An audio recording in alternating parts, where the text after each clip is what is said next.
I'm here with Zion Clark, the man without legs. So, tell me, brother, you started becoming a celebrity now. How did all happen? How you started becoming a celebrity now? Man, well, it just all really started just with my wrestling. I was in college, I was doing well, and I was getting a lot of national attention. I By was the way, winning. I he's was beating people. I'm playing some clips now with legs, and one of the best people on the planet with legs, and you are beating them. It's crazy. But yeah, continue what you were saying. How you everything become. but like it just as you do better, people start to follow, people get inspired. So after a while, my Netflix thing dropped, and then I used that to my advantage. Ended up out here in California, and decided to make the best of some opportunity that was laid in front of myself. So how was your life before becoming a celebrity, and how is your life now that you are hanging out with the big boys, Mike Tyson, all these people now? I mean, I was in college before all that popped off. I made it into college, and I was just your typical college student, going to class every day, going to workouts at 5 a.m., going to practice at 5 p.m., going to study table before everything, and partying on the weekends. I was a regular college student, and then I just started having some success, and then I just kind of decided to see how far it could take me. But how has life changed? You were as college students I doing mean, I was wrestling, in college, yeah. No, and now you are. I was a college student, and I was working a job laying brick to earn income and stuff. But now I do a lot of things, from speaking to acting to uh, books to everything, from filming to content shows. You're really doing a lot of things. You are Yeah. doing music. You are doing. You are social media star. You are doing wrestling. You won a world record as well, right? Can you Hmm? tell me about that? Wait, what? World record, the one Yeah, fastest I'm man the on. I'm the world's fastest man on two hands. I remember I set that record a little over a year ago, almost 2 years ago, and it was fun. I went back home, got to do it in my hometown in front of my people, and I broke this record, and it was amazing. Next thing you know, it's one of the most watched things on the internet, which is Yeah, awesome. has 50 million views now, right? It's crazy. So when you see these 50 million views, like, how does it feel? That I don't care about the 50 million views. Honestly, I don't care about how many views I get, how many people see this or that. I care about more of just actively doing things. I don't like to focus. If I put I don't want to be that person that focuses on just looking good and getting followers. I don't care about looking good or getting followers. I won't shave my face for 4 weeks just because I'm training. I don't care what people look at. I don't care how people think about how I look. You know what I mean? It's just I don't know. It's just how I do things. Can you walk me through a weekly schedule of your training? How often do you train, and what your training I looks train like? Monday through I train Monday through Thursday. Probably be Monday through Friday now, because I'm getting ready for a fight. But I train every day at 10:30 in the morning, How many hours? about 2-3 hours. 2 3 hours per day, and you do wrestling or you do exercising? No, What? MMA. I'm a fighter. Like I'm signing I'm going to sign a contract to go fight in October. So you have a real fight in October. Yeah, a real fight. Wow. So what is some of the future goals that you have? Like, what do you plan to do in the future? You want to stay in wrestling? You have a lot of stuff. You do public speaking. Where do you want to focus in the future? On all of it? Why not? Why just choose one thing when you can choose 10? On all of it. Like, walk me through some of the stuff that you want to achieve in the future. Well, I want to be one of the world's best motivational speakers. I'm going to be a multiple Olympic champ.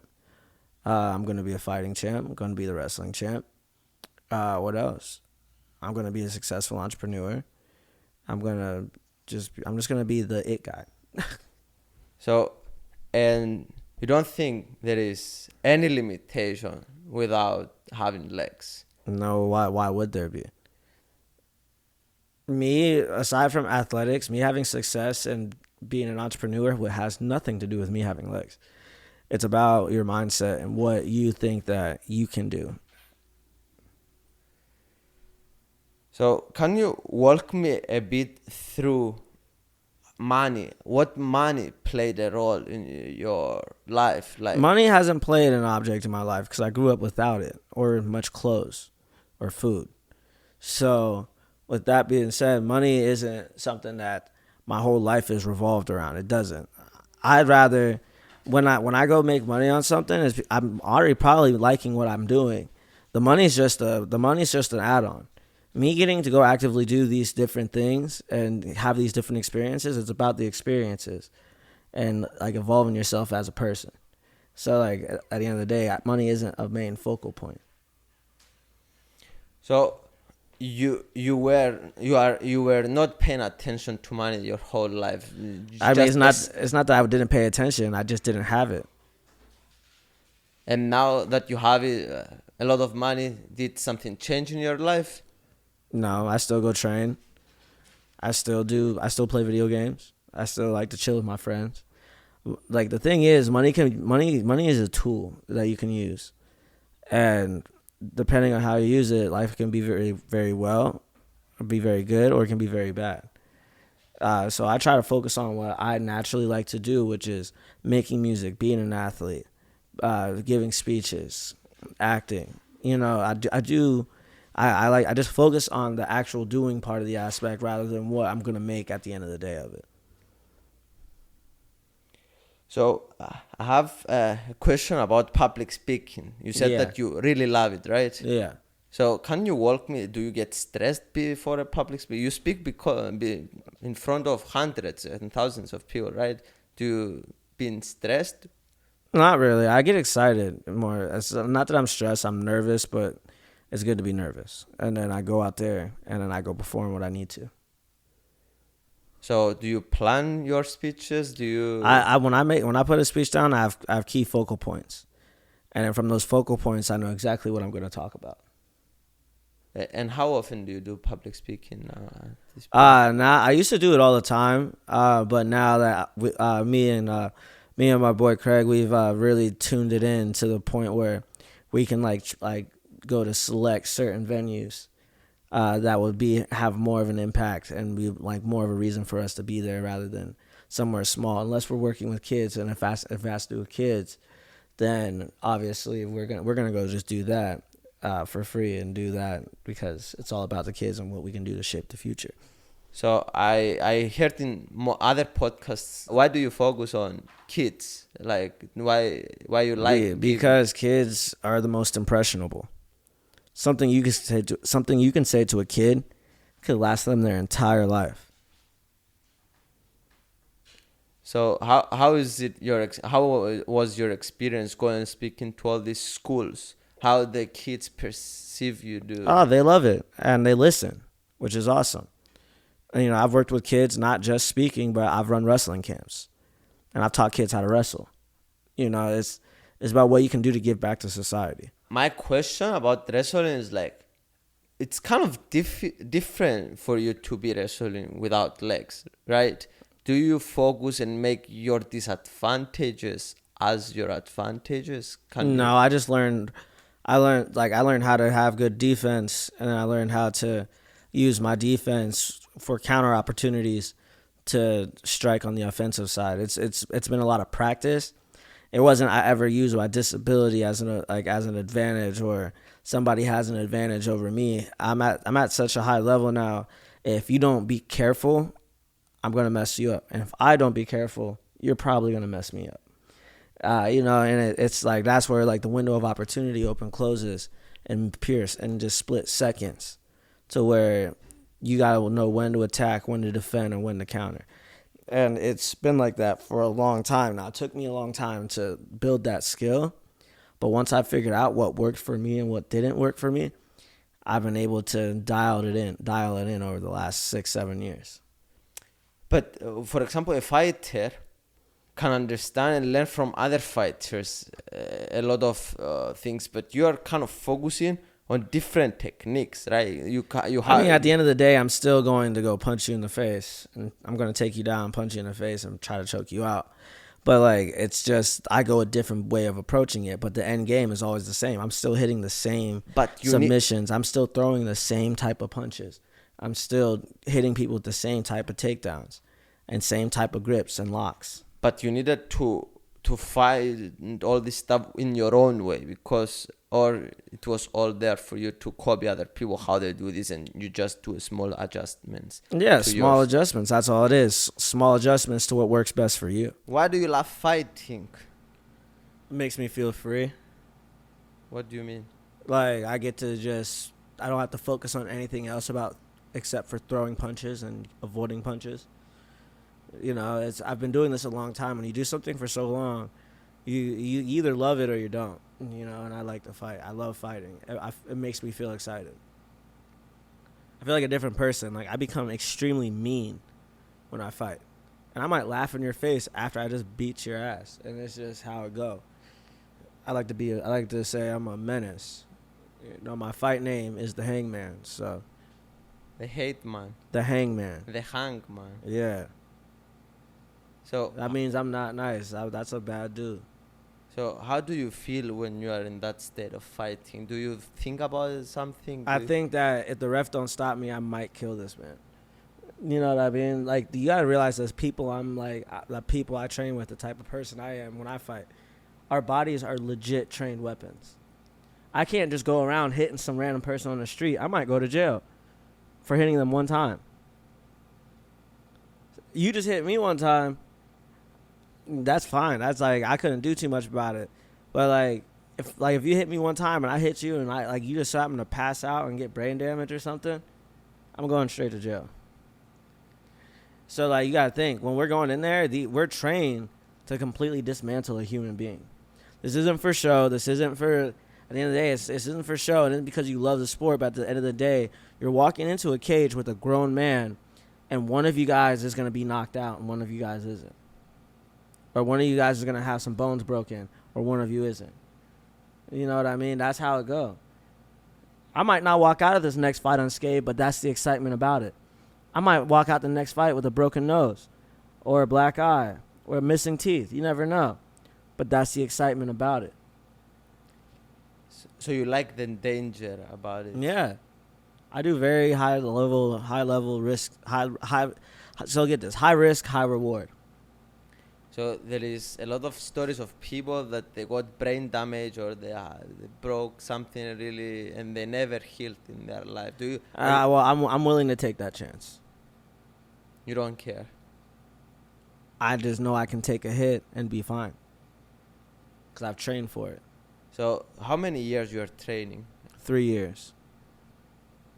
And right when I left college, right when I got out of college, I went to start my MMA training. You are able to do only with 3 years of MMA training this high level, compete at the highest because level? I've been training with the high level, and my coach is one of the pioneers of the MMA. So, and he is one of the best wrestlers to ever wrestle in the world too. So with that being said, him being my coach, he's told me I have not been ready for the last 3 years. Up until this year, 5 weeks ago, he told me that he thought I was ready. So now I have a fight. So you were waiting for him to tell you that you are ready? Yeah, because he knows better than anybody. He's our coach. And you are not a person that follows orders of people, do you? Except for him. Except for your coach. What is your relationship with him? We have a very good relationship. Like I've known him 3 years now. And I've wrestled with some of his fighters, some of my teammates, while we were all in college. A lot of us were college wrestlers that made the transition into fighting. So when you are in the moment, that flow, in that you don't care about anything, just beating the fuck out of that guy, this is what... yeah, I mean, that's the whole point. You know, you want to get your angles, you want to get your takedowns, you want to get your punches in because you want him to drop. Every time I hit you, I want you to pass out. Do you think that you can become one of the best... we'll find out. MMA fighters in the world? We'll find out. I don't like to gaslight myself. Interesting. So, how is it meeting one of people that you look up to, Mike Tyson, that is the greatest of all time? You know, he's a very humble man. You know, he's had a very epic life, a very successful life. It's worth hundreds of millions of dollars. It's Mike Tyson. But meeting him, you know, I got to know Mike Tyson. I got to know Michael Tyson, not Mike Tyson, the boxer. I got to know Mike Tyson, the person. And he's a very humble person. A lot of life experiences that he laid on me, and a lot of things that I'm going to keep to myself that he told me that I'll keep forever. It's crazy how I read his book, and his life is probably the most crazy life that a person ever lived in this world. There is some fucked up, crazy stories about him. Yeah, I mean, yeah, but at the end of the day, he's got to think he's like 60 years old now. He doesn't care about anything else anymore. He did his thing. Let the man just live a comfy life. You know. So when we were the other day, you were talking about you want to retire as soon as possible. So I can live my life and do what I want. I want to win my medal, win my gold, win my money, become successful, and be able to retire by the time I turn 30. Do you think this after you become 30, what do you want to have a family? Do you want to? I don't know. We'll just see where it takes me. I might go party for a whole year. You never know. So now what you are focusing, it's to really harvest your craft at MMA, right? This is what's your primary focus. You don't really focus on the other things. This is what... No, I focus on everything quite a bit. If I didn't focus on other things, I wouldn't be getting paid a lot of money on other things. Everything that I do, I get paid a lot of money. It doesn't mean I'm not focused on it, but I'm a fighter, so I train every day. But you got to think, there's 24 hours in a day. I train only 3 hours out of a day.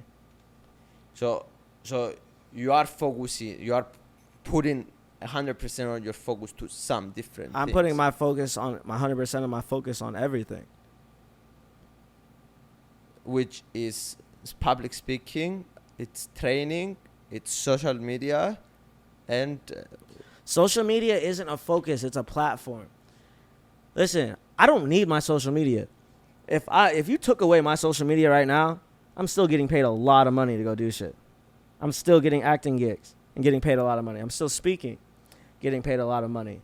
I'm still setting records, getting paid a lot of money. I'm still a professional athlete, getting paid a lot of money. Social media doesn't mean shit. I could have 0 followers, go and knock somebody out in Bellator and walk away with $50,000. You know what I mean? So you don't depend on social media. Social media is just a platform I can use to just get more reach. But like, it's not something I focus on. Social media is not my life. I'm not an influencer. I'm an athlete. I am the complete opposite, to tell you the truth. If you take my YouTube channel out of me, I'm done. Yeah. That's my only focus, and that's where, Like, I was a professional athlete before I had social media. You know what I mean? So, like, that being said, social media just gave it a boost. But, like, I've been a pro for a minute. So, how do you learn stuff? How do you read books? Do you just hang out with other best? No, I go instead of reading about it or trying to study something, I go to the person that created it. So you are going to Mike Tyson. You are asking him for advice. You are going to the best person in the world, and you are asking him for advice. And is it easy for you to find those people? No, they kind of find me. So then I just ask them questions. So it's because of your disability, you think that people have Nah, because if that was the case, I'd tell everybody to fuck off. And that's just how it is. That's the realest part about me. Again, I am not a social media person. I don't look to people who feel pity on me. I come from the hood. I've been shot at. I've been in gangs. Some of my best friends are gang members. You feel me? But, like, here's the thing. Respect me for what I'm doing as a man, not for what my disability is.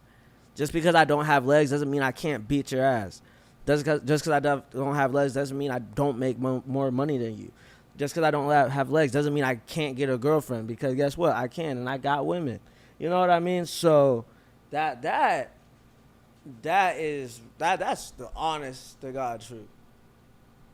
Nobody ever reaches out to me because I don't have legs. No, they reach out to me because I'm actually becoming successful in what I'm doing. There are people without legs that aren't famous.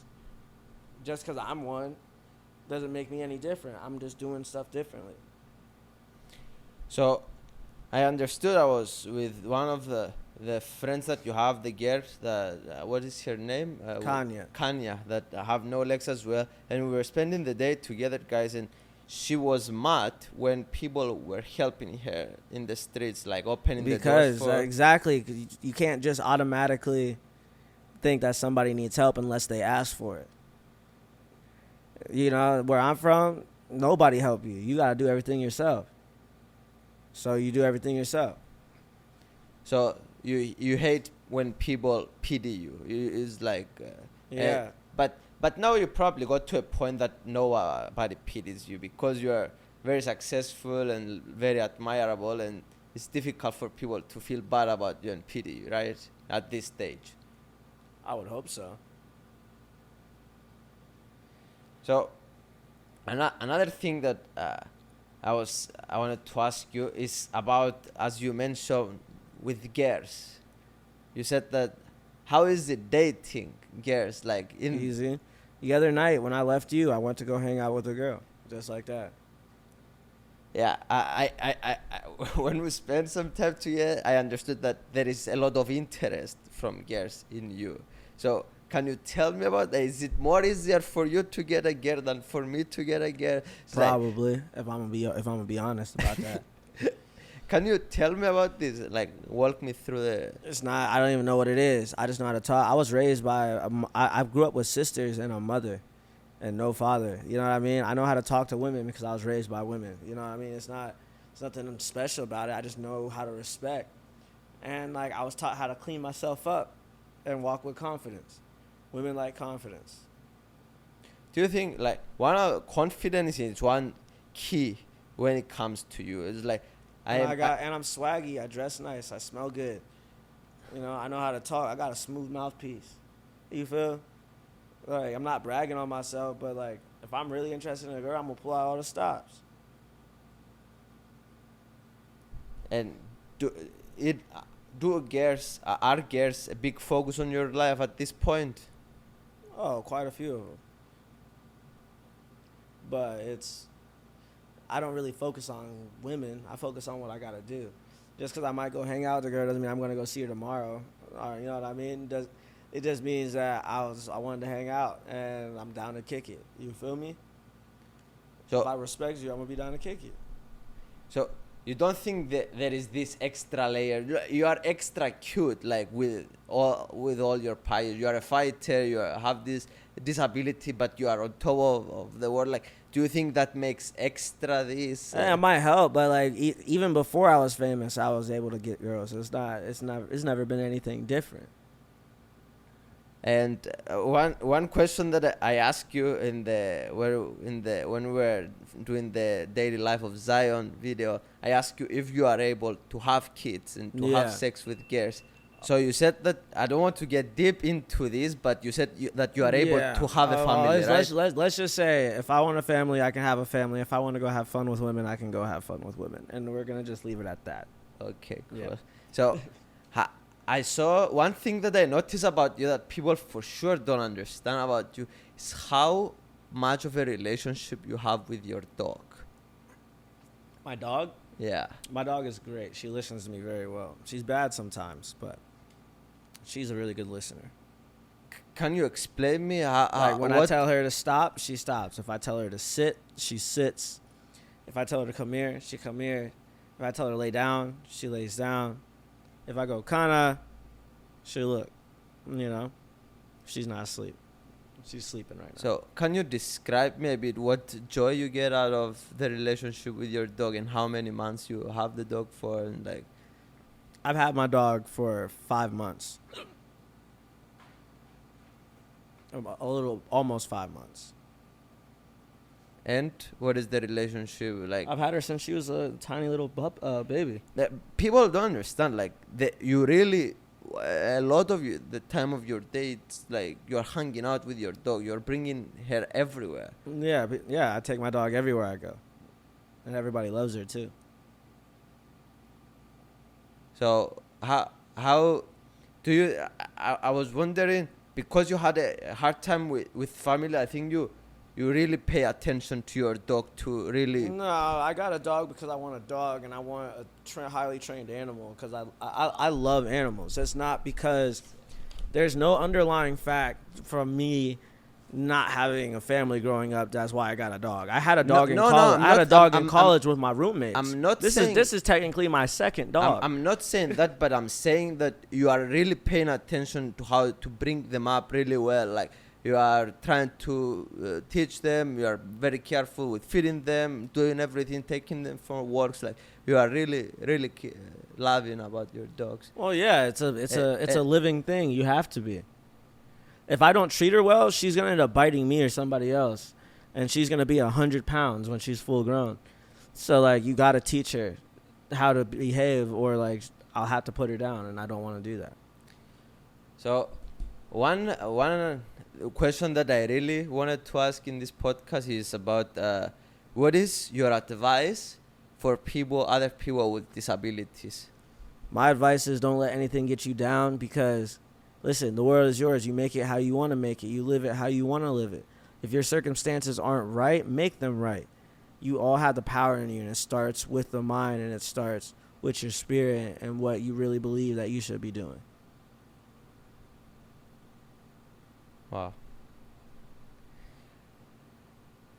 What brings you joy in life now? Like, what makes you most happy and more excited? What brings you joy out of Fighting. life? I love to fight. I'm really, you don't understand how excited I am for this fight. It's going to be on my pro record. So if I lose, I'll forever have one loss. If I win, I'll forever have one win for the start. So let's hope I started off with a win. This is just one fight of many. So what age typically fighters start to fight? I mean, like, some kids start when they're 5 or 4. I just started wrestling first. But there are kids that start fighting and boxing 4 or 5 years old, and there's No, I mean kids. having real fights, like you and having them on. Kids have real fights. There are real youth leagues for fighting out here in the country. We start them young. To be a martial artist, no matter if you're fighting, wrestling, or anything, you have to start really young, or start in one of these areas so you can transfer over. It's a lot harder for somebody that just wanted to learn it. It's going to take you a long time, because there's a lot of things you got to know about it that you wouldn't think you got to know, but just by knowing them help you out.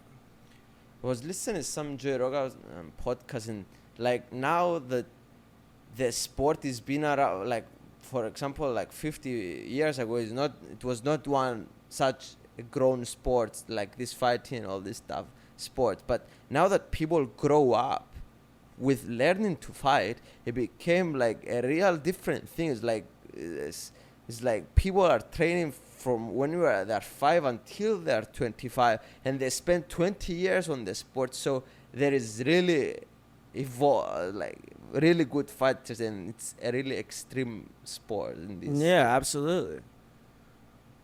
So you when you were younger, you always wanted to be a fighter? No, I wanted to wrestle, but then after I went to the highest level for wrestling, I didn't know what else to do, so I wanted to fight.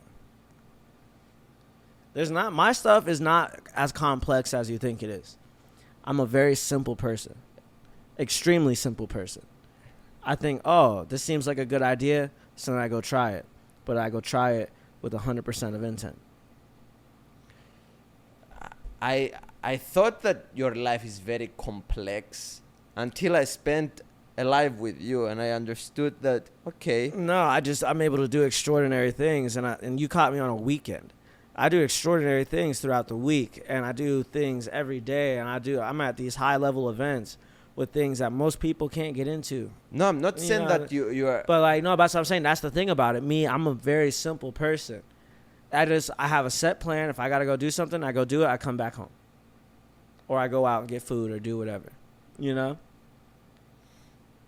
So, One of the things that I saw about you is like the skateboard is extremely useful for you. Can you explain to me why it's extremely It's useful? smaller, easy to move around. It's a skateboard. So you really spend a lot of your time on the skateboard, right? On a daily Depends. basis. Depends. Sometimes I move around with my hands. It don't matter. It's a skateboard. Just sometimes I like to skate. Sometimes I don't. And when we're the day that we spent together,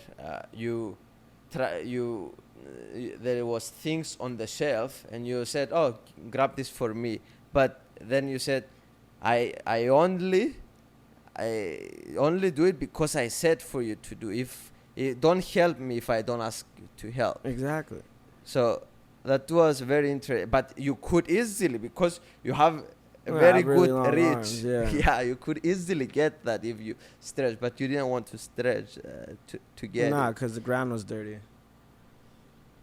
So, one question, probably you didn't like 100% these questions when I asked you when we were doing the on the when you were on the skateboard.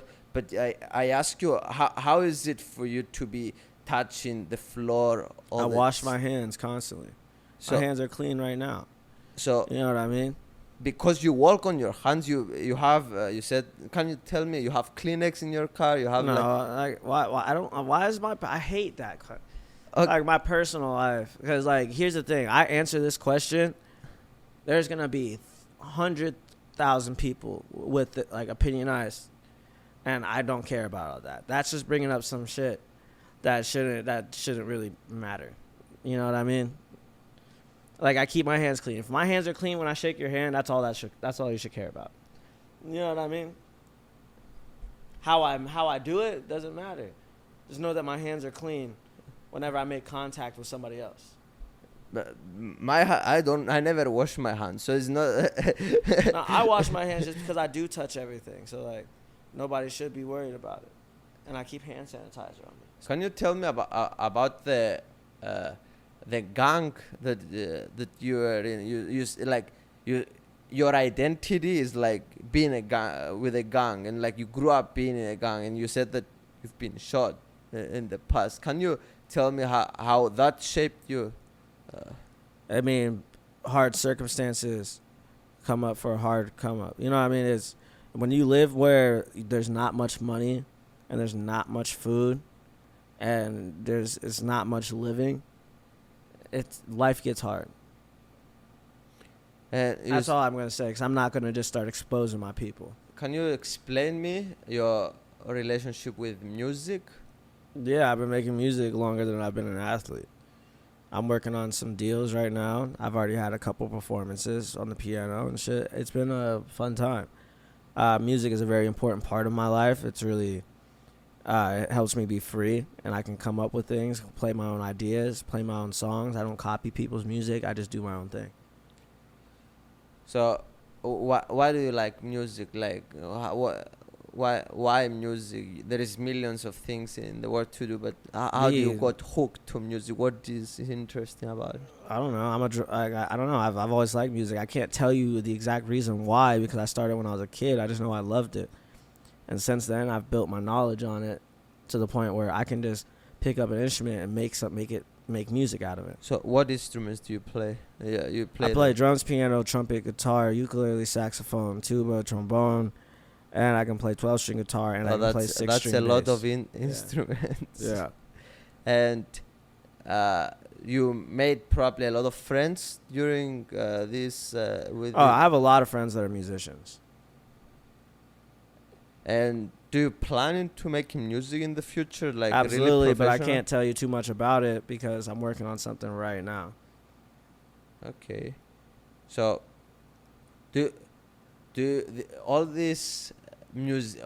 You hang out with all these famous people, the musicians, and like that they're rappers and stuff.